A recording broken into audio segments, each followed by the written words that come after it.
Bonjour à tous, veuillez vous inscrire pour recevoir nos nouvelles quotidiennes.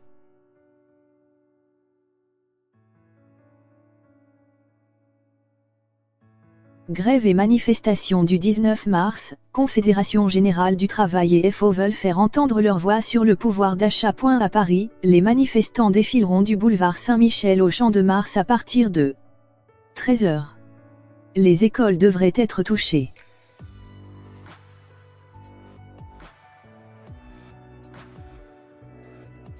La Confédération Générale du Travail et FO, qui ont boycotté le grand débat, tenteront de faire entendre, mardi 19 mars, leurs revendications sur le pouvoir d'achat lors d'une journée d'action qui se déroule 3 jours après l'acte 18 des Gilets jaunes, et une manifestation massive pour le climat. Solidaire, la FSU et les organisations de jeunesse Union des étudiants de France, étudiants, et UNL, lycéens, ont également appelé à participer à cette mobilisation nationale interprofessionnelle qui touchera aussi bien le public que le privé afin d'amplifier le mouvement social. Le Parti communiste a annoncé sa participation.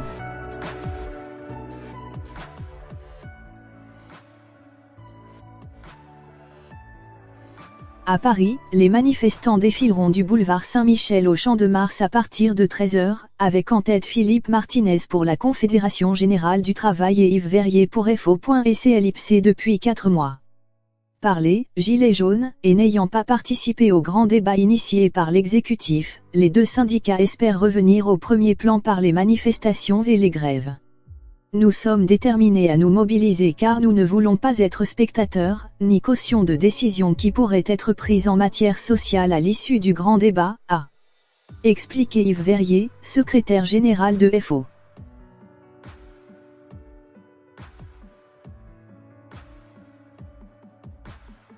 Il juge notamment nécessaire de réhabiliter la grève, qui n'a pas été utilisée par les Gilets jaunes, alors qu'elle permet d'obliger les employeurs à se mettre autour de la table. De même, la Confédération Générale du Travail veut placer le débat où il doit être, notamment par des actions dans l'entreprise et dans la rue, alors que, depuis plusieurs semaines, les questions de pouvoir d'achat, et donc des salaires, de justice fiscale, d'accès aux services publics sont clairement posées.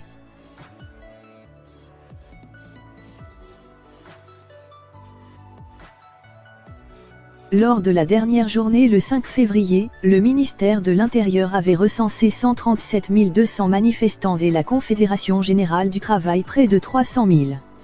Des militants force ouvrière étaient présents dans ces manifestations mais pas la Confédération en tant que telle, fragilisée ces derniers mois par sa crise interne marquée par le départ de Pascal Pavaggio, le prédécesseur d'Yves Verrier.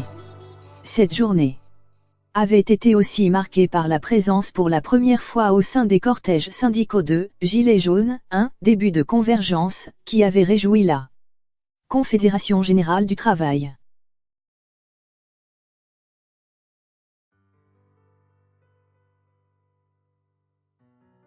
Sans avancer de chiffres pour ce mardi, le numéro 1 de FO dit avoir de très bons échos de la mobilisation, même si cela aurait eu plus de force, avec la participation des autres syndicats, notamment la Confédération française et démocratique du travail. Comme les fois précédentes, le premier syndicat français, qui a fait le choix de participer au grand débat, ne s'associera pas à cette journée d'action dont elle juge les revendications trop éparses.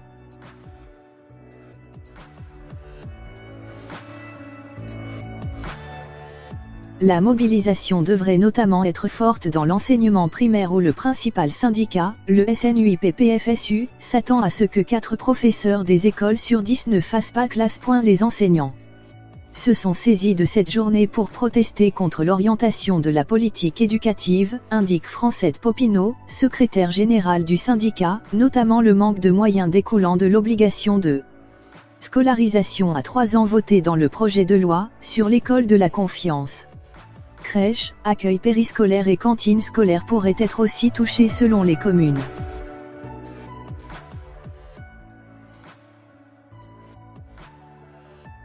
Dans les transports, le trafic sera en revanche normal à la SNCF et quasi normal à la RATP, selon les directions des deux entreprises. Les syndicats de Pôle emploi ont également appelé à la grève pour protester contre les suppressions de postes chez l'opérateur public. 3 jours après les violences et les pillages sur les Champs-Élysées, le bon déroulé de la manifestation parisienne sera également suivi de près.